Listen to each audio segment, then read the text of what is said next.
Welcome to Vino with Vito. Let's not forget Nina. Hi. Today, our special guest is John Fornino with HQM Mortgages, and he's a good friend of mine. He actually had my son as an intern, Ralphie, and Ralphie was going to be here today, but he had an appointment. And he's a busy man. We love Ralphie. He's a busy guy. Everyone loves Ralphie. Yeah. He's a good boy, Ralphie. He's a good boy. And today, we have naturally our Robert Graham, wine holder, and we're going different ways with the wines. We have a nice bottle of Amarone, and I want to thank Kevin from Wine to Wine Imports. You know, he does all wines from Italy, and we're going to start using a lot of wines from Italy because I'm going to Tuscany next month. Beautiful. So that's You're gonna where bring Are us you going to back visit some the wine, right? motherland, I'm or going to visit the motherland. We're going to Tuscany, and then my wife's hometown, Abrobello. beautiful? They have a big feast going on in September, and naturally, we're going to go to Mondescaglioso. So please say hi to my cousins, my family, I will. Rocco, everyone. Did you go to Italy this summer? Because I feel like everybody I know went to we Europe. did not go to Europe this summer. We stayed in the Jersey Shore, Long Beach that was Island my is where we like vacation. to stay, is where we But reside. don't you feel like so many people went to Europe? I think everybody traveled. Right after COVID, people realized this summer, that though, they I can feel get like out. every time Yeah. I went online, someone else that I knew was I saw in Greece, I or saw Italy, I saw France. My sister, actually, who lives in Italy, was in Nice. I'm gonna do a cruise. Yeah, the And you French fly into Riviera. Italy, stay there a few days, and then you go to Spain, you go to France. Beautiful. I didn't know in your sister Greece. lives in Italy. Yeah, Adriana lives really in the center of Naples. She's been in college there. I think the Italian way is an average about 7 years that you go to college at minimum. I feel they really take a slow pace of course. things, but she's doing really well, and we talk to her almost every day. Nice, Kind of, nice. Amazing. Very nice. Yeah. So, question for you, John. Sure. Being in the mortgage business, you're basically what's called a mortgage broker, correct? Yeah. Or what's the difference of going to a mortgage broker versus going to a bank? I love this A question. lot of people Nina, don't know I that. love this question. So first, personally, I've been in the industry for over 20 years. And in the beginning of my career, the brokers had a tough stigma. For whatever reason, realtors preferred to work with a direct lender or a bank. And I believe, as you can see in the market share, brokers on the wholesale channel have over 35% of all the mortgages that are written. So they're going through individuals like myself, who a mortgage broker is a direct wholesale lender. So you as a consumer can't go to the banks we go to. And we strategically place ourselves on the broker side just for the simple fact that we can almost guarantee not only the best rate, the best service, but we can structure a deal for almost any client. Portfolio lenders have almost like a booklet of rules and regulations. And once anything goes wrong in those rules or regulations, the loan will get denied. Where we stay on the broker side because we'll see what may go wrong, what is outside of typical, guidelines. And as a broker, we have banks, institutions that we tell them the scenario and we're able to place loans for them. On top of that, we are pretty much out here to just navigate the best rate. So we think as a wholesale, you go to Costco, you have to buy a lot of them, but you get things, 50 cents less than this or $1 less than this, the same exact way with mortgages. We don't have fancy big doors. We don't have, a huge staff that we have to, where they kind of pad interest rates and they're making money on the back end. All of our money that we earn is compensated directly from the lender. It's disclosed to the client. Kind of everything is an open book. And again, it allows us to 99.9% of the time guarantee the best deal for the consumer. You're going to save in closing costs, save an interest rate. And if we talk just about our company, we feel we have a company that's different from everyone else because everyone that works there truly cares about the individual that we're working with. And I can attest that they all work very late. If you need Yes. pre-approval late after like 9, 10 p.m. sometimes, they will get it out. You know what, Nina? It's funny you say that because on Fridays we'll huddle up all of us, we understand your job as realtors. We feel for you because what people don't see is how much hard work you have to actually put away from your family, how much work you have to do to set the appointments, get whoever else you're dealing with, access into a property, work around schedules that are Friday nights, Saturdays, Sundays, Tuesdays during a baseball game. So we really understand what you guys are putting out there for your clients. So what we try to do is we huddle up on Fridays and we're like, make yourself available for your realtors, for our realtor partners. And we try to give the realtor partners that work with us all the tools necessary to be successful. Because a lot of times someone wants to put in an offer, you tell them, okay, highest and best is tomorrow at 10 a.m. They tell you at like 9 o'clock the night before, okay, I want to put an offer in now. And you don't have pre-approval. And thank God that. Can I ask you guys a situation? Before that question, salud. You started Salud. No, cheers. Cheers. Cheers. I needed the whatchamacallit, the Amarone. I want to try the, Italian wine. Vito asked me what type of wine. I said Amarone because my dad turned 70 yesterday. It was his birthday, and that's his favorite wine. We drank it last night, so we might as well keep the party going with it today. So it's still in your veins. So it is. And Sweating by the way, out a little bit. I know John's dad from the old days in Patterson. East 23rd Street, J&D Pizzeria. J&D Shout out Patterson, New Jersey. That's right. That's where I'm from. That's where I was born. Yeah, when we came from Italy, we went to Patterson. But sorry to interrupt you. We'll get back to East 23rd Street in Patterson soon because that's a great that's my childhood right there. That's a good one. But I wanted to ask you guys, when you have the scenarios where best and final, I always put myself in your position. So I say like that client that wants that pre-approval the night before, we're going to get it to you. So you'll have it within 5 minutes of the request. You'll have it, a real pre-approval, a valid pre-approval, not a BS pre-approval. Like you said, a real pre-approval. You run their credit. You check that they're working. You have their bank statement. I want to get into my process. I definitely want to talk about it because I think that's what differentiates us from a lot of companies. But what do? You have that pre-approval now, 9 o'clock at night. I look at it. Do you shoot first? Or do you wait to send in that offer? Like, do you want to be the first one to give that best and final? What do you guys do? I'm always curious about that. I would get in the offer as soon as you can. If they didn't call for best and final yet, then when they do, you have the option to change your offer. So it's not your final. I would get it in because a lot of times people don't call for highest and best. They just take offers as they come in. So I guess I got it. But I want to know. So let's say I gave you the pre-approval. If it's at 4 o'clock, the final and best. Yeah, let's say I gave you the pre-approval at Sunday night. Mm-hmm. You go back. Now they call best and final that Monday. You have till 5 o'clock. What do you do? When do you talk to the client? They're willing. They want the house. In this market, it's not what your house is worth. It's what you're willing to pay for it. When do you submit that offer? First, I would say you call the agent that has the listing and try to talk to them and just say, how many offers do you have? Are they all, above asking? They can't give you... Feel it out and see if they'll give you a little bit of information. Because most people will just say, just come in with your highest and best. And again, with the highest and best, it's naturally not always the highest price. The terms. It's the best terms. The terms are very important. Those are very important too, not just the price. If it's at 5 o'clock and I have an offer that's for highest and best for somebody, I'll send it to them at noon, 1, whenever I have it. Okay, so when you get it. When I get it.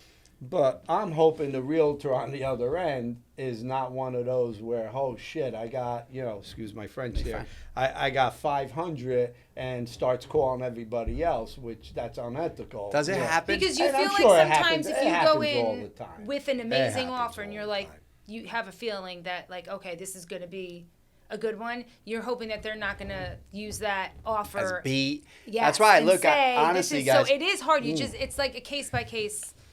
Right? This has been this has been one of the most interesting markets that I've seen. We saw from January, February, and March interest rates still with a 2 and 3 in front of it. 3 months later, double. So I've never seen an increase in rates so rapidly.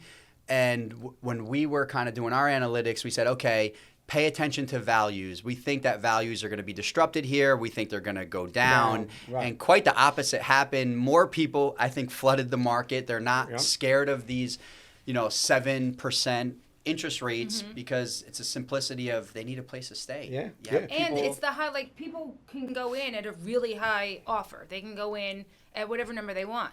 If they can't waive the appraisal or bridge the gap or do something to, make up for that money, now you're going $100,000 over on a house. If that house doesn't appraise and you don't have the money to make up for it, that offer is probably not going to get chosen. Right. And talking about the way the interest rates went up so rapidly, I'll give you another example with my daughter and my son-in-law. They bought in 2021, okay? They hit it at the bottom of the interest rates. Yeah. They got 2 3/8 on a 30-year fix, which I think is like crazy, right? So now you go back and you say, okay, and she asked me, what should I do, Dad? I said, take as much money as you can and borrow. It's basically, it's not free money, but it's almost. It's free money. Especially now, banks are giving you 5% on a CD, and you got a 2 3/8 interest rate. But you take a house like that. Say you borrow $500,000, right? At 2 3/8. Now the rates are 7.5, and they're still climbing. It's about a $300 difference per $100,000. About $650, $675 per 100,000, where it was once $300. So now you look at buying that house. If you bought that house for the same price, right?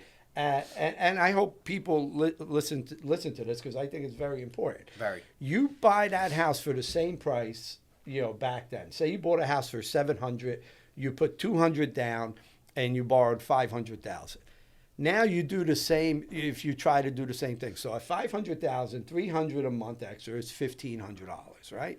But now that $700,000 house is probably $900,000 from 2 years ago. That's how crazy the market's gone. Yeah. It's so now it's another $600 on top of that. It's costing you $2,100 more per month to be in that exact same. And house. we've seen things where you have your pre-approval from when the rates were a little bit lower, and then they went up so drastically. Even though your pre-approval wasn't expired, we had lenders using those old pre-approvals and giving them new pre-approvals based on this new price. And then when they actually go through and do all the work and get all the details, they can't buy the house. Their offer was accepted based on that other pre-approval, but then when they actually go and do the work, they can't get the house. And then you have to go back and tell someone now who's devastated. Yeah, if a budget was $500,000, fast forward 3-4 months, the budget's $350. Yeah. It's wild. And we're looking at the average, at least in our area, like the first-time home buyers' mortgage payments are upwards of $5,000. And I remember not too long ago, first-time home buyer, $2,800, $3,000 was like the pocket on where they had to be. So it's challenging for youngsters coming in, landing, getting on their feet, getting a great job, and now having to come in and find a property in North Jersey. You have to get ready to pay for it. I do believe, though, the acquisition of a property right now is important. Just what's going on in the world and how difficult things are getting. Almost feel like they're pushing people to rent more than to own. So if you can have home ownership, obviously reach out to your team and get on the road because you guys have the inside track on all that. And especially the first-time home buyers, I think they're just so overwhelmed with putting in an offer with not only going above asking when necessary, but also the terms. All right, do you want to bridge the gap? If you're going to go this much over, do you have the money to cover it if it doesn't appraise and inspections and? So everything you're saying, I'm loving because, you made a comment where you said that client was pre-approved and then down the road they're not pre-approved, they're pre-approved for less. What HQM tries to do whenever anybody gives us a name, a phone number, there's a few things that I think we do differently than all other companies. The first thing is a loyalty aspect. So this has been a really crazy market. And Nina, they may have been working with you, Vito, working with you for 3, 4, 5 months, and they're getting outbid in Wyckoff. They're getting outbid in Franklin Lakes. They're getting outbid in Montclair. They're getting outbid in East Hanover. And finally, they almost reach a breaking point, and they'll call HQM and they'll say, hey, send this pre-approval directly to the listing agent. We are I hope and there's some great lenders out there, and I hope they have kind of the same morale we do, but we immediately tell them how wrong that is. Because we understand how much hard work you've put into it. And then we also try to explain to them that first fiduciary responsibility is the listing agent. So by you going to the listing agent, they already made a deal with that seller that they're going to get you the best, most money. They're going to try to get you the best deal.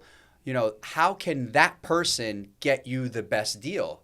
You need someone like Vito, like you, Nina, that understands the comps, knows kind of where you should buy it. So that's number one. I think that we've called agents on the spot and told them, listen, X client just asked us to send this pre-approval here.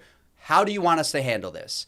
9 out of 10 times they'll say, okay, send them the pre-approval, but I'm going to call them. Can I call them? Can I tell them you said that? Of course. I'm calling you. We're calling you. We told you. Because in the end, you never want to stop anyone from getting, it's a house. You don't ever want to stop, but you have to, people sometimes it's frustrating misunderstand the process. Right. And they don't understand what that does to us too when they just turn around and go to somebody else thinking they can get either a better deal or, they can get the house. Or they don't understand that we have their best interest at heart. 100%. Right. And going back to loyalty too, I mean, I have, it recently happened a couple times already this year where, you get somebody a great deal on a house. Fast forward, 5, 6, 7 years later, they're going to sell it. They're in touch with you and everything. All of a sudden, you're doing a hot sheet on the computer. See the address and I see the address pop up, and I'm like, what the hell just happened? It's frustrating. But I'm the type where, you know what?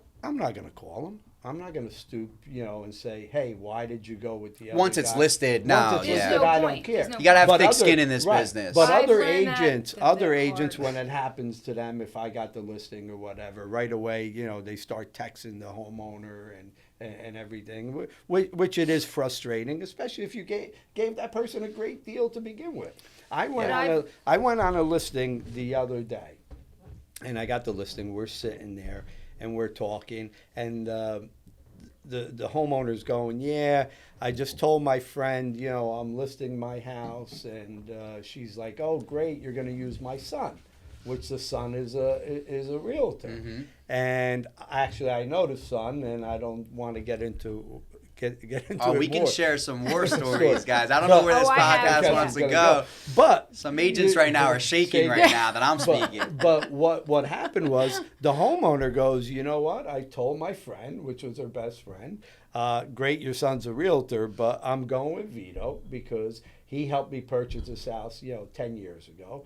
He sold my daughter a house. My daughter sold their house, helped everybody else, and I'm loyal to him, and that's why he's here.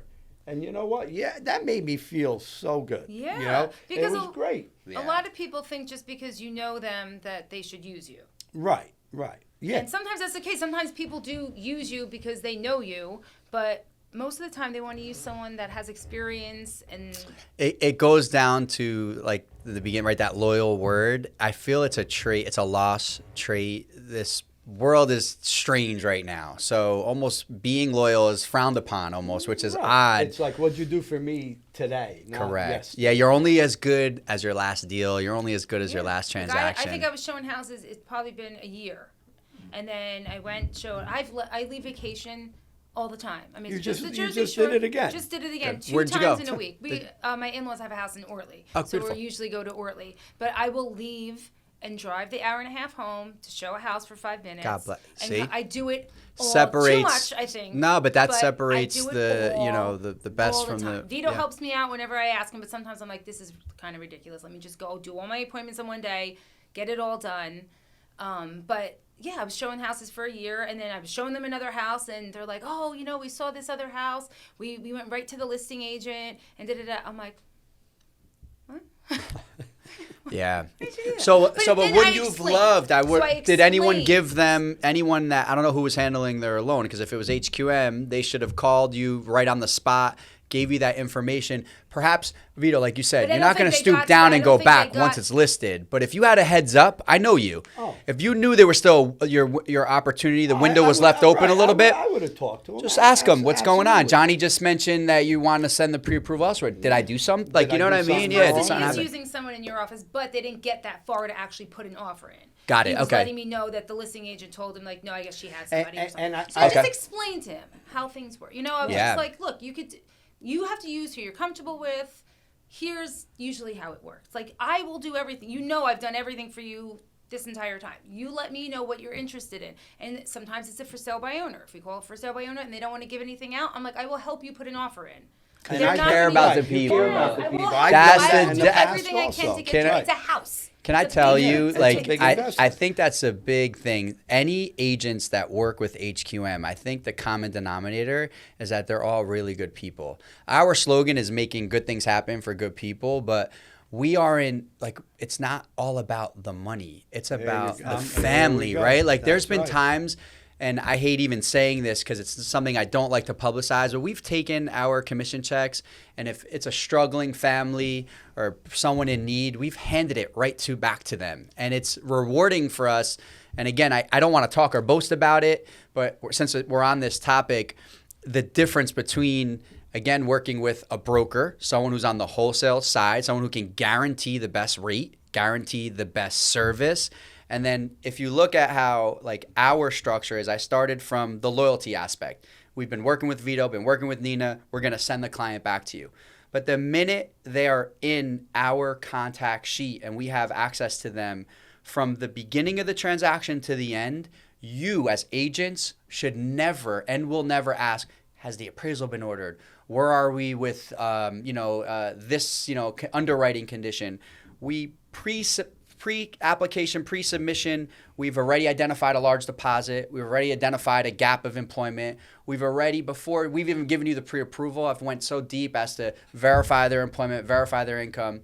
Every pre-approval, I don't know if you guys know this, a real pre-approval has to be ran through the computer. Mm-hmm. It's direct underwriting, Fannie and Freddie. You have to get approve eligible. It needs to say accept. If you don't have that, you don't really have a valid pre-approval. So any pre-approval that HQM gets, you can guarantee that that's been done. And then all the steps are there because we realize once you guys have a contract in, I don't want you even thinking about that. It's like you got to be on to the next client, help the next family get into their home because you know when that closing date's set, you're going to hit it and you're going to move forward. Anytime I've used anyone from your office, they always check. They'll text me and check up, like, "Hey, I haven't heard from so and so." But I'm like, "Oh, they were on a 6-week trip to Europe." Well, we need to work together. Yes. So that's why you haven't heard from me. You haven't heard from them. Yeah. And then when they start looking, and I'll say, "Hey, we looked at this place. I don't know if they're going to put an offer in on it, but," and then he will always say, "Give me the address just so I can look it up and be ready." So if they do call me, I have everything set. It's always very professional and like one step ahead, I feel like. And going back to the other part where the highest and best comes in, and if you're the listing agent on the other end and you see the pre-approvals come in, and you look at all the pre-approvals, you see the Mickey Mouse pre-approvals, you see the real I've seen you take some HQM pre-approvals, Vito, on your listings. But again, that's what I'm trying to say. And you know what? It was a buyer's agent. I had the listing, and your pre-approval came through, and I'm looking at it, and I said, you know what? This one I don't have to worry about. Wonderful. Thank you so much. That means the world to hear. But it's true because you want to get that to the closing table. And going to the listing agent where buyers constantly go right to the listing agent. Oh, why do I need a buyer's agent? I'm going to go right to the listing agent. It doesn't matter to me if I'm the listing agent and you want to come to me. You're not going to get a better deal. You already made your first connection was to that listing. To the listing. Correct. So I had somebody at an open house the other day. Well, why I need to come to you so I know I can get this house. I said, no. I said, if you're working with an agent, I do that all the time. Use your agent. You don't need to come to me. Again, the difference between good people and the not so good people. But that is why we all have this longevity in this business. How long have you been in the business? Over 30 years. And that's why you have the longevity. You know how long have you been in the business? Only like 2.5, 3 years. But you have a mentor and someone here to follow. And I think that's, again, what separates us. We really always try to do the right thing. Always. They do it all the time to open house. I'm like, no, if you have an agent, a lot of people, when they sign in, they don't tell the truth, though. They'll say they have an agent because they don't want you to bother them. And then when it comes down, they get to know you. They're like, I had someone when I did your open house in Gettysburg. She put down her phone. I talked to her for an hour. She stayed well over when the open house ended, and we were chatting. And then she's like, "Can I use you as my agent?" She's like, "I said, sure, of course. No, if you don't have an agent." She's like, "Well, can I just change all my information because she put a wrong email address, a wrong phone number, and she said she had an agent." Hey, that messes us mortgage guys up. We love those open house lists. But when she started talking to me, she actually, she was comfortable with me. She wanted to use me not for that particular house, but for the future when she was ready. And then she went in and we changed information. Do you guys like the mortgage reps in your open houses? Curious. Some people love it. Some people don't love it. What do you prefer? Personally, I just want to show the house. Just want to show and the it depends. house. I will say it depends on the personality of the rep you have there. Someone that's in your face, giving you information that you're not looking for, I feel like is good. This is great information for everyone to hear. But all the mortgage reps sitting at open houses, because that's what I tell them. You can't take the shine. It's not the shine away, but it's our job is numbers. Our job, we actually tell people once our numbers are set, once the rate is set, once the payment set, at that point we step back and maybe you want to ask me like, what couch, where'd you get your couch from, or what kind of table? Like, we'll go in that combo, but people will talk to you more when you're sitting there and the information's there. Hey, if you have any questions, even if you have a lender already and you just have a couple questions, go over there. Let's keep them honest. That's our biggest thing. We like to. There's been times, and Vito, you've been around and you've seen it, where Vito will show us what the client or the client he'll send us a client. The client will say, "Hey, I got X deal." If I look at that deal and it's a great deal, stay there. Yeah. There's no reason to switch to us. But 9 out of 10 times, I think consumers are enamored with like having to walk into a big bank or having to walk into a bigger name. And because that bigger name is in place, they believe wholeheartedly that they're getting the best deal. This happens a lot in VAs, veteran loans. I don't know if you guys deal with a lot of veterans. We have access to the lowest VA loans in the FHA and government loans in the country. But that's good to know now. I did not know that. So like when they go to like, can I name call, but like you go to like Navy Federal or Rocket Mortgage, they have all this advertisement. It's a license to steal. And then we'll look at the loan estimate and we say to ourselves, wow, you're a veteran. You put your life on the line and you're about to get literally robbed. Here's what we can do. And we always have like 100% success rate when they see it and then they can't go back on. And I always say that if a bank goes back and matches what I gave you initially, even if don't even show me the LE, how trustworthy is that company? Right. And speaking about veteran loans, right, I had a deal recently too with a realtor came in and we had multiple offers. And he comes in and he goes, well, I don't know if I should put the offer in. I go, why? He goes, I have a VA loan. I said, and? And he goes, oh, your seller's open to VA loans? I said, why wouldn't they be? And if he's not, I'm going to explain to him why he should be open to a VA loan. And I go, these people fought for our country, and we're going to tell them, no, you can't buy the house because it's no money down. Or Can I add another layer to that? Mm-hmm. Think about it, right? They fought for our country, right? They do not like to deny veterans.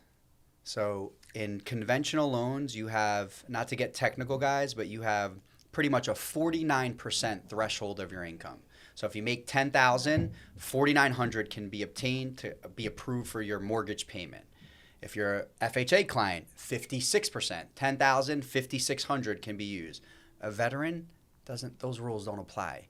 I've seen 70, 80%. The computer does not like to deny a veteran. Right. And they have, it's cool. It's like their own little mafia. The appraisers are veterans. Correct. Typically even the underwriters that we're dealing with are veterans. That's the simplest way to explain it. Right, because every time you call another agent, hey, I have a VA loan, they all get nervous. I had one VA, and that VA loan we took. I had another one where the VA... No MI. Right. No money down, No money down. The VA loan came in. We're looking at multiple offers. We take the VA loan. Okay, talking to the seller, and I had a lot of input in that deal, and they were like, "Yeah, you know what, Vito, you're right. They fought for our country. We're going to go with the VA loan. It doesn't matter. This guy's putting 30% down, 40%. I go, at the end of the day, you're getting your money. Yeah. Either way. The check's cut the day of closing. Right. So we take the VA loan. The day later, the person that didn't get it comes back and says, well, no, I didn't get the house, but my people are going up $5,000 or above what the VA loan was. Okay. The offer on the VA loan. So naturally, we got to present it to our You're seller. not out of AR. You have to, right? So you present it to the seller, and the seller goes, what do you think? I go, I want your opinion before I give you my opinion. Yeah. And they look at it and they said, you know what? We made a commitment to the VA loan. God bless. Good people. We said we're going to take their loan. How can I break their hearts now for $5,000? Yeah, $5,000's not going to make or people break do a it. real estate Not- transaction. People do it all the time. time. But they came back and said, you know what? We're not going to break their heart for $5,000. They stayed with that loan, and guess what? The loan closed, I think, in like 30 or 40 days. You know what I always say? If there's always like the values are an issue right now because it's really not what the home's going to appraise for, right? It's what the people are willing to pay. It's what you said, Nina. Do they have the funds? Did we verify that they have the funds to bridge that gap? And we'll always be upfront about that. But when you take a deal that you may have an appraisal concern, what we stress, HQM will stress to the client, which I think is important, is we'll say, you know what, Vito, Nina, if you accept this offer, I just need a signed sales contract. If you can get me that signed sales contract today, I will order this appraisal on a rush. We can have it returned to you back in 24 hours. Keep them in AR for 24 hours. Right. If my appraisal comes back, the value portion is already handled, done. so there's There you nothing go. to worry Is that like about. an appraisal waiver? No, so that's two different things. This is just that's an appraisal rush. So like let's just say we're Because worried you can about get a pre-approval that's saying we've done our So work. two ways of waivers. You have what's called your consumer will waive the appraisal. So that means your attorney's saying no matter what, you're You buying have the this house, money. we cannot get you out of this contract if the house as long doesn't as it appraise. appraises for such and such amount, Now, paying you're the looking for what's called an actual automated appraisal waiver. We get them often. These are the prerequisites to getting an appraisal waiver. 20% down, only on single-family residences. And this is for everybody. There's no one that can say you're getting an appraisal waiver at 5%. A real valid DU or Fannie or Freddie appraisal waiver. 20% down. Typically, if the client has a high credit score and you're in a zip code or an area where there's not a lot of bankruptcies, there's not a lot of foreclosures, you're just in an affluent area, you will almost 9 out of 10 times get an appraisal waiver. When you won't get an appraisal waiver in those towns is when the home hasn't been sold or hasn't been refinanced in 30 years. You might have an amazing colonial that's 30 or 40 years old, center hall, you know it's worth it. Clients are putting 40% down and for some reason the computer just can't get that information on the property because it was built in 1950 and they don't really know the condition of the property. Okay. And a lot of people don't understand appraisal waivers, though, like the ones that the lenders give out. I've had attorneys not understand what that Again, means. it's your team, right? You guys have a really good team. I know you work with certain attorneys that are amazing. You work with lenders that are understanding and are amazing. So and with I've the had team, your lenders and other say, I will call them and explain it to them. Yeah. Let me call and explain it. They're not understanding it correctly. All right, I'm going to give you an example of what just happened on an appraisal waiver, okay? because you can lose appraisal waivers. Right, they're There not you go. 100%. Do you know why? Right. Let's see. Do you know why you can lose appraisal I'm waivers? going to give you And what that's why just people happened. don't. Yeah. A lot of attorneys. Well, a good just- attorney will acknowledge a really smart, like there's some really good attorneys out there that understand. So Vito, tell us your story and I'll tell you how it happened. So what happened was when they purchased the house, we're out of attorney review, we're done. There was never an appraisal waiver, given at the time with the pre-approval or anything. Sure. So they get the house, we're out of attorney review, we're doing a home inspection. Oh, the bank waived the appraisal. I said, oh, okay, Cool. Great. We don't need an appraisal waiver. We don't need an appraisal. I get a phone call from an appraiser 3 days later. I want to appraise the house. I go, wait a minute. Got the bank, waiver. We got a waiver. The bank, if there's any issues, call me back. Never got a call back. Okay, so we're all good. I call the mortgage guy. Yeah, no, we're good. It was a mistake. Goes into underwriting, okay? I get a phone call. They need to do an appraisal. I go, what are you talking about? They waived the appraisal. He goes, yeah, but the underwriter now wants So it's an not, appraisal. yeah, let me show you how that happened. Okay. So, and this is great information. An appraisal waiver, and that's why See, we give great information on this podcast. Always, just to always. let So everybody that's why I'm know. here, right? We're just, go. I like to be a part of it. So every single moment of your transaction, there's a certified underwriter. So there's someone that's job is on the line to make sure that loan can be securitized and sold in the secondary market. So that's why it's so important to work with the right lenders, because if anything changes on a file, so pre-submission, you talk to your client, hey, Johnny, I got $100,000 saved in my TD bank. I'm putting 20% down. I got $40,000 still left over after my 20% down. I'm just using round numbers. Mm-hmm. We're good. Let's go in. And you input that information into the computer. And your loan goes into underwriting, and the computer says, congratulations, appraisal waiver. Now, 3 days or 4 days went by, and your client had to give them an updated bank statement. And your client had to give them their updated income information on their pay stub. Why it's so important to get your job done from the beginning the correct way is if that loan officer inputted the wrong asset amount or kind of put their income at maybe $100 less a month or $1,000, whatever the case is, if something changed, now the underwriter has to, no matter what, rerun those findings. And what about if their credit score dropped a little bit? Well, you have your credit score is good for some banks 90 up to 120 days. So you shouldn't have to worry. Again, another HQM would know, hey, Nina, this guy's credit's expiring in 3 weeks. We're not closing for 4 weeks. I have to rerun it on this day. We might lose the appraisal. You know it up front from us. A lot of people don't give you this information. So probably my guess is when the underwriter reviewed the assets, wait, you marked 100, they only got 80. Hang on now. Now all of a sudden this loan becomes a little bit more, for whatever reason, tougher to sell, or they're not the A paper that they thought it was. Or, hey, wait, you said their income was, $100,000 a year. It's really only $89,000 a year. My debt ratio went from X to Y. Yeah. There's why you lost your waiver. So we always tell, it's funny, when we have the appraisal waivers, I don't really it's a great tool in this market. Mm-hmm. Agents, hey, we got the appraisal waiver, but you can't stress it too much because that can happen. So as long as you present it to Vito and Nina, like, look, we got the waiver. As long as all this checks out, like this is how our application is taken. Right now, he's got 100,000. You'd be surprised. You've seen it. I mean, you'll buy a car. You might go lease a car. You might go buy something. Once clients are in buy mode and they're purchasing a home, now they want furniture, they want paint, they want this and that, so things can change. But that's because I've had attorneys say, now we want a letter from the lender saying that there will not be, and you can't do that because it's impossible. Not 100% guaranteed. No, you can't. And then it makes them feel uncomfortable sometimes. So I don't know. Sometimes I feel like it just depends on the situation. Is it better to not give that appraisal waiver right away and wait until you're under contract and the appraisal should have been ordered but isn't needed and then everyone's happy, or is it almost as good as cash? Well, once you get the waiver, you do not order the appraisal because you can't go backwards. Once an appraisal has been ordered and it's been delivered, it's like anything. Once an underwriter sees income, sees this, you can't just unsee it. But you said you didn't waive the appraisal, but they waived it when you were under contract, right? They waived the appraisal while we were under contract. But at the end of the day, they were covered during attorney review either way, so it didn't matter. Can I ask you something about attorneys, guys? Mm-hmm.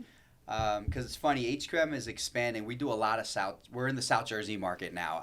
My business partner, Matt, co-owner, I'm missing him here today. He's in the Keys. God bless him. Not in Europe, so. Yeah, he's not in Europe. Yeah. But, we talk about it because when we were doing a lot of business all the way down in like Cape May County, I think from exit 74 and down, they do not use attorneys. And Florida's like this as well. It's just title company. Yes. So I want to ask you guys, before I give my input, how important is an attorney in a transaction? You're going to watch the other podcast we did last week, and he'll explain it too. Me personally, if someone tells me, hey, I don't need an attorney, and then again, on the contract, opinion 26 is telling you that. In New Jersey, you don't need an attorney. One, okay? But me, as a real estate agent, broker, whatever, is recommending you do get an attorney. It's the biggest transaction of your life. It's the biggest transaction of your life, right. And there's times when, one of my family members is buying a house, and I use the same attorney I use all the time, by the way, Alex Il Grande. Big Al. Big Al. But I trust him dearly because he'll be like, okay, they sent this, this, and this. And I said, okay, Alex, sign off. And he'll be like, wait a minute. I'm not signing off on this because of this, this, and this. A lot of attorneys out there will put stuff in there thinking the other attorney's not going to see. And that's There's where some sharks in the water. I had one of those. Are. He put something in the contract, and it was my buyers, and I didn't have, they use their attorney that they've been using for a really long time. He put something in the rider that it was almost like it was in invisible ink.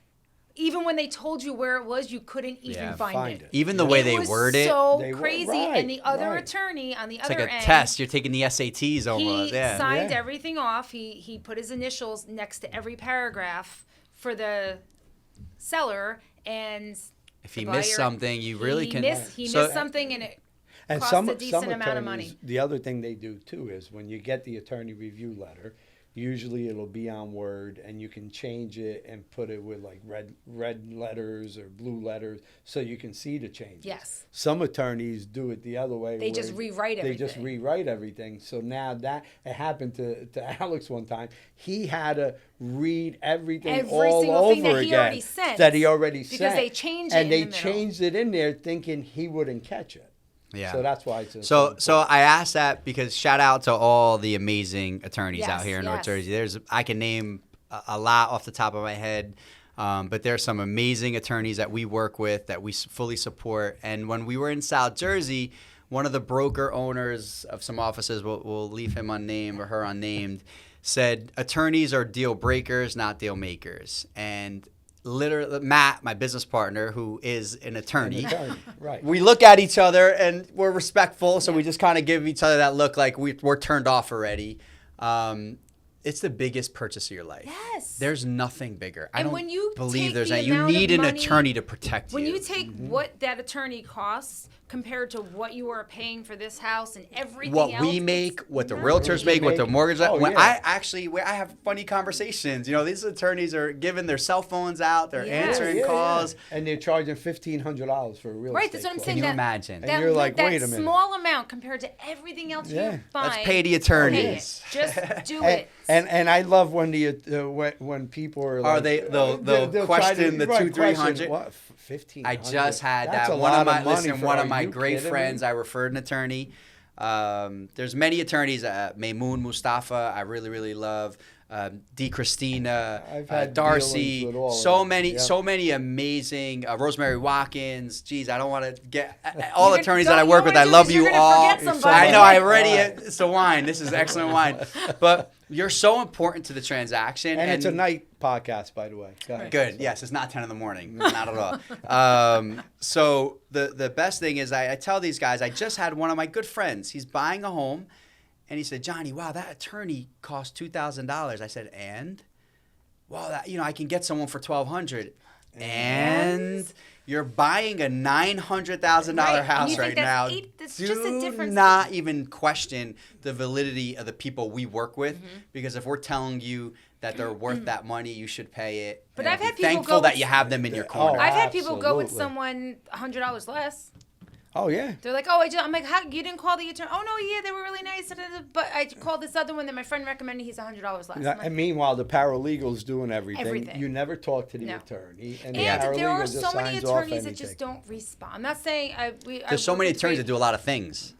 I like the real estate attorney. And if they do too many things, you can't expect them to answer your email even that day. We all get it, but that's why you have to stress the real estate attorney, and they have to be available because especially now, attorney review, you can get knocked out of attorney review. You need to be in hours. That's why the people that I mentioned, the people that you deal with, I think in a few hours they get them in and they get them out because, can I tell a story, if I may? I had one of my clients was my neighbor.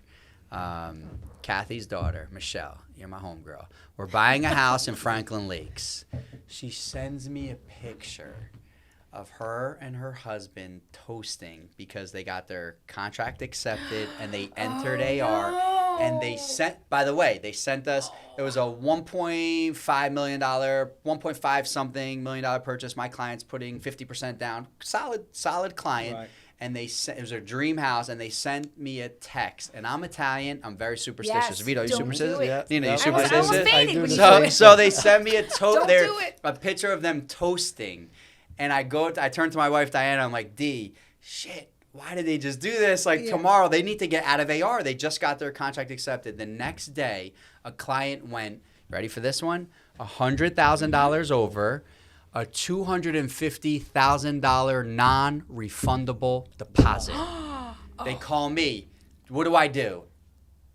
I can't answer that question. You're about to put $250,000 up, no matter non-refundable in escrow in 48 hours. They'll have it in escrow in 48 hours. Do you think my client got the house? Of course not. Yeah. So now they're in a different town. But so it's all right. Maybe that's destiny. I've had people during their inspection be like, "Can you take a picture from the house?" Nope. Yeah. Yeah, We're still in negotiations. It's a tough market. I will not take a picture of you two. It's Don't thank me. Don't thank me until I always tell people. Because I've done that. I've made that mistake. I bought a closing. You buy the closing gift, and I put a lot of thought into my closing gifts. So I tend to buy them as you should before, but now I'm like, I have what I want to buy them, and I don't purchase it until usually it's in between when we're doing the final walkthrough and when we get to the attorney's office, because I've had it when I've done it before and then things don't happen, in a timely manner, and I feel like I jinxed myself because I bought the closing gift. Yeah, you can't. So I don't. Listen. Yeah. It's I'm just the same way. I don't know how you are. Very I'm mad at my mom. Because I have superstitions and my wife is the complete opposite. She laughs at me. She thinks I'm crazy. But there's things just like this that I won't do. But everything is intertwined in this real estate business. Can we take it to where you're going to Italy? Nina, have you been to Italy? I've been to Italy. But where have you been in Italy? Oh, gosh. So we flew into Milan. We went to Venice. AC Milan, that's my big soccer team. We went to Florence. We went to Rome. We went to Agripalda. Damn, you've been to more places than I've been. We went to Capri, Positano, Sorrento. I went with my cousin. God. Yes. So you've traveled. I went with my cousin and my uncle when I was, I think, 20. Beautiful. And that was 2 years grew ago? Up. Yeah. Thank you. It's like Absolutely. 2 years ago. I was going to say a year and a half ago. You win. So he lived in Italy until he was, I think, 20 or 22 or something, and he goes back all the time. Agripalda is his hometown, and we went to Prada, which is where my father grew up, and I saw the house my father lived in. We had Sunday dinner with his family. Were you emotional? Oh, yes. So I have a video. I saw. I'll get emotional right now, but I have a video of a few years ago. Vito, we're in Mondescaglioso, which where Vito is from, everybody. And my grandmother, who will turn 90 this year, my nonna, who is the world to me. She has, she's the reason I think of all my personal success. I definitely, Mom, Dad, I love you, but my grandmother is pretty much who raised me and showed me, how hard it is to make it in this country and so on and so forth. But I visited her home, and guys, if I tell you, it's about the size of this room we're in right now. There was just a small little entrance, a little kitchen, and then a back room. And I recall my kids walking in there, my mom walking in there for the first. Right? No AC. We don't need AC. My wife took all the fans out of my house, which I'm very upset about. So all these beautiful lighting, but we'll get back to that. But they have the chandelier fans now. They're chandeliers. Can you text that to me, please? Because I'm a little late to that part, but I need that. But anyway, I really just. The emotions ran so high for me personally because it's amazing to see, what people really do and how our families have came from another country to here and here we are thriving and our children are in a much better place. So it's just cool, and you're going there. You're going to Mon. So the Feast of San Rocco's right now. I think you're missing it right now. Actually 2 days ago. Yeah. My father came here when he was 21. So he lives in Italy, it's like my family. A long time. Yeah. And when we were there eating Sunday dinner with his cousins and everything, they were explaining, because my father lived next door. His family lived next door, and we were at the aunt and uncle's house. And my uncle was explaining what the his uncle was saying that that's the tree that your father got tied to, like, and hosed down. Like, when he got in trouble, they would tie him to the tree. Oh my God, is that like a normal Italian? Like, I've seen that. I've heard that before. Nina, we're off record. We're gonna share some stories. But it was so cool. It was so cool. I love that. Back, my dad was 44 years old with 4 kids and decided to move to America. Wow. Sold his mule, by the way, to get here. Okay, talk about how what they went through. Can you imagine being 44 years old, taking 4 kids, traveling across? No, that's scary. No. The ocean and starting a new life. And that's some why, people John, that I know won't even take their kids to New York for the day because they're scared. That's the way you work. Yeah. That's the way I work. I remember him being sick and going to work, and I try to instill that into my children. Yeah. And I don't remember my mother ever like laying down, taking a nap. No. Relaxing. No way. No, my grandmother's 90. She won't go to sleep. Every dish needs to be clean. Yeah. My mom. She irons underwear. Yeah. Like, you know what I mean? Like, if you want to just know, like, what, you know what I mean? Whatever. She was laying down during the day. She had an abscess in her face, like her tooth or something like that was like heading to her brain. And we're like, okay, now you have to, let's go to the hospital. Yeah. But the work ethic is insane. Yeah. Speaking about ironing underwear, ironing socks, I'm like, what are you guys doing? Or hanging clothes and stuff. So down the shore, we have a clothesline, and Diana's really into that. I was like, Dee, why don't we put a clothing line in Wayne? She doesn't want to do it. No, we gotta bring back the clothing pin lines here. I'm gonna ask my wife if we can do it, because we live behind the park, and put a clothesline and everybody in the park could see it. I just went to, it was $1 million house. And it's beautiful, this big farmhouse, whatever, and go to the back deck to look around, and the next door neighbor has a clothesline. I love it. All the clothes. I love it. Everything. Mundandines out, everything. Just Everything. put them out. Like I'm okay with it. We're good. There's You're fine. Everything's out there. And you know how fresh? By the way, when's the last time you hung your Mundandines and then put them back on? I'm just going to if you haven't done it yet, Nina, Vito, listen, just for whatever, bring back your old soul there, do it, and then come back to me, give me a call. Mundandines is underwear. Yes. But you need the actual clothesline. So if you get the clothing rack and the wind blows, they're in someone else's yard. Yeah, this is true. I can't. You don't want that. You want the clips. I can't do the clothesline because of the squirrels in the park. That's a little flies or bees, something will go in it, right? I was walking this morning again. True story. I was on the phone. You have some interesting walks, Vito. I've been listening. I'm through the woods in the park. There's a little squirrel coming at me. Literally coming at me. I'm like, is this son of a really coming at me? I had to move. I started yelling and screaming, dude, get away from me. Mosquitoes love me, but not squirrels are nasty. They're nasty. But But you can't somebody, I think it's Mondescallos, because I've had some beef with some squirrels too. You can't somebody's show fear. feeding those Just squirrels. Chill out. You know what? I had to do a detour. If you don't bother the beat, it's not going to sting you. I don't know how we got to the squirrel talk too, because I know you've had some interesting situations, but it might be a Mun thing, because I'm going back to 8th grade. I get off the bus and I watch a squirrel climb a pole, electric pole, and it gets to the box, and all of a sudden zaps, drops in front of my eyes. The next day I get off the bus, I had 10 squirrels waiting for me. True story. See, that's where superstitions come in. True story. I couldn't walk. It was like they were they thought I did it. I know I sound crazy. This shit happened. I'll say it to my grave. That happened. Don't come at me. And that's you make fun of me about the squirrels. We got another squirrel guy. We got something in common, Vito, we didn't know about. I want to talk about actually something, because we're, and this is out of love, but this is something I want to talk about, winemaking. So.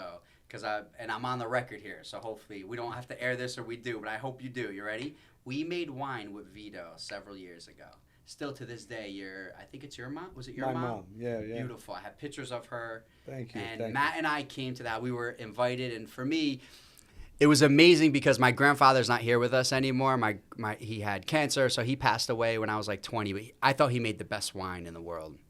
And coming to your house, it brought that joy to us. Like, it really did, Vito. Oh my God. We probably spent 5 or 6 hours at his house. And it was probably, like Matt and I talk about, he had a lot of people there, but only a certain few get their hands dirty. Am I wrong? Right. So a couple of the guys are sitting there. They're eating because you have food, pizzas going, They're just there to, cutting up caciocavallo and cheese. You brought me right home. Super We made the wine.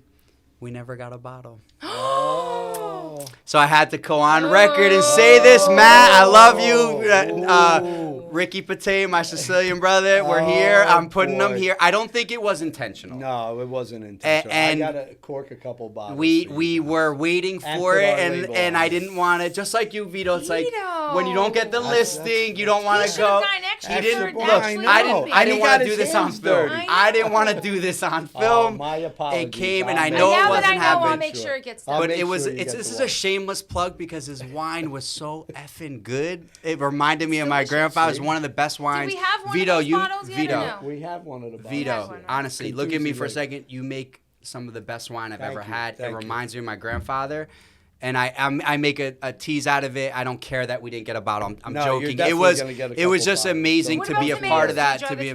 We enjoyed the tomatoes. Yeah, we're doing that soon. Yeah. Where are you getting your tomatoes, Vito? We haven't done it in a couple years, me personally, but my mom and sister. And are they going to the markets in Patterson? I think they still go there, or maybe Corrado's Market or something. Yeah. Yeah. So we did 16 bushels last year. That's a lot of tomatoes. We spent pretty much almost 24 hours straight work. But it's so fun.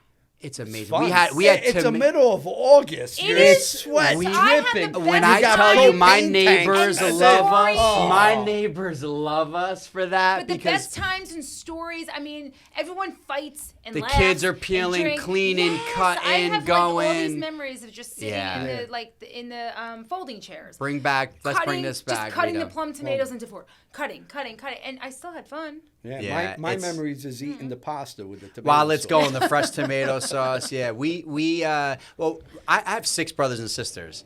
So there you go. Why we have so many bushels, but we should do maybe get a little blend. We'll have a HQM and Century 21 tomato jar sauce. We could start. There you go. Nice. There you go. You didn't thank him for what he brought. No, I'm going to thank him. I got something for him also. But one thing I want to do before we end this. Sure. John was kind enough to have Ralphie as an intern. Can you talk about that a little bit? Ralphie. Let me know how he was. Yeah. If he's going to college. Ralphie's a product of good parenting, right? So Ralphie came to our office. He mentioned that he had this internship opportunity. Without question, obviously as a paisan, there was, of course, we'll take him under our wing. And we actually put Ralphie in the mailroom, if there is a mailroom, right? So we put him on the bottom of the totem pole because I just want to see, kind of what you're all about. Welcome to the real world. Mm-hmm. And so we gave him some tough tasks. We had him call some old leads. We had him try to churn some new business for realtors that have given us leads from a year or 2 years ago. He never said no. He was very polite. He was he was pleasant to have him in the office. He's so cute. We enjoyed him. We tried to give him life lessons, right? So what he's about to embrace probably some of the best part of his life. To go back, right? Can you imagine we all go back right now to college? I never went to college, but yeah. So you can live, vicariously through him. Yeah. Nina, I like your style, girl. My shore house in Belmar. You want to go right? We want to go right there with it. So I do. I'm prepping him for that moment. We were prepping him how to act around Ninas of the world, right? But he would come home. I'll be honest with you. Hey, Dad, I made these phone calls today. Hey, Dad. Yeah. You ever run into this or that? And I am so grateful that... Absolutely. That it was great to have him. way. And we miss him, Ralph. Hopefully we'll do a part 2. That's it. And we'll take him again. And I think he showed some interest in the field, he did. because he's got a mentor in his dad and someone, a hard worker that you are. He's doing business and finance in college. But talking about Ralphie, I don't know if I ever told you the story. What happened with him. His brother-in-law, TJ, loves Rolex watches. Okay? TJ's the man. Shout out to Zest, by the way. Yes. I'm there every day. I love Zest. All my juices. So, gluten-free. Loved Zest before I even knew Vito. Or who's Vito? I saw Zest. TJ, Luciano, I'm here. But he's always, he's with TJ one day. They're at the mall. I think it was Short Hills Mall. They're in the Rolex store. and they're looking at watches. So Ralphie puts himself on a list for a Rolex watch root beer, which you can't get a Rolex watch. Every time you go to a store, you can't find a watch. I don't have those problems. I don't know what you're talking about. It's not for me, but so he puts himself on the list. And if they you sound like my wife, by the way. She's made that comment to me a few weeks ago. Yeah. So that's a nice problem to have. If he gets, you get on the list. If they get a watch in, they'll call you. If they go down the list. So one day, Ralphie gets a phone call. It must have been like 10:30, quarter to 11 in the morning. He gets a call. It was the Rolex dealer. Got a root beer watch in stock, and they call him. What's Ralphie doing? Sleeping. He missed it. What's that watch worth? Oh, you could have probably bought it for 14, 15, probably sold for 28 all day long. That would have been the start, Ralphie. You see, Ralphie, where are you? What I teach you, the early bird gets a worm. Wake your ass up. That's where I'm trying to get to for all the young people. Take your classes early, Ralphie, 8 a.m.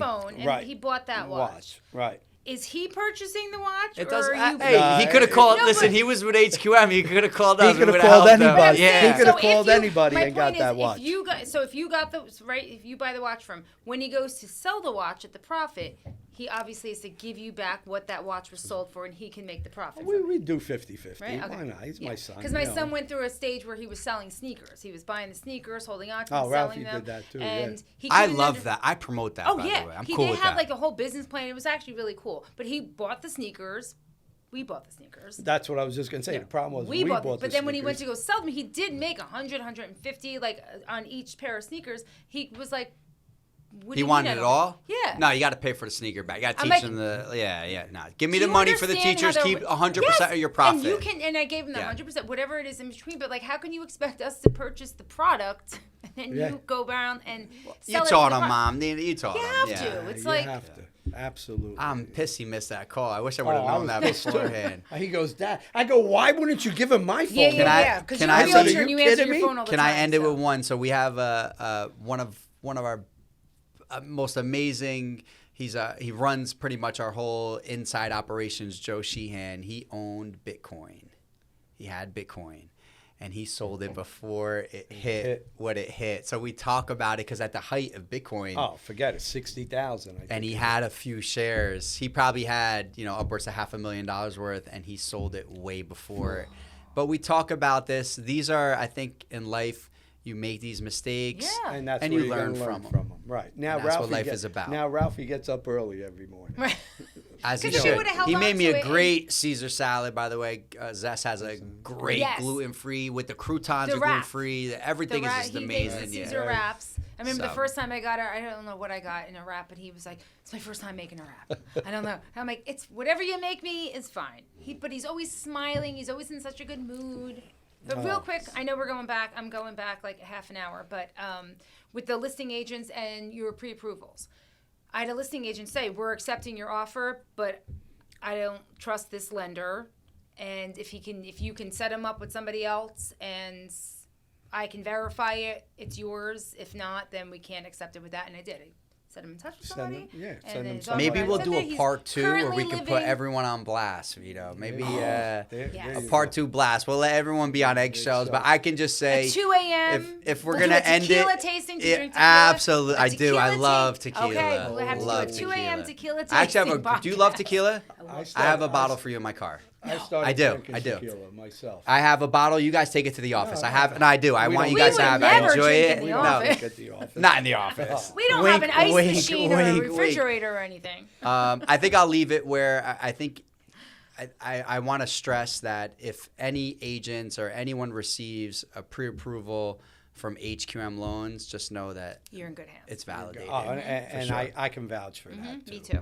But John, thank you so much for the Palazzone pastries here, which we're gonna open up, but I also have something for you too. And please, wear this around. It's a Vino with Vito T-shirt here.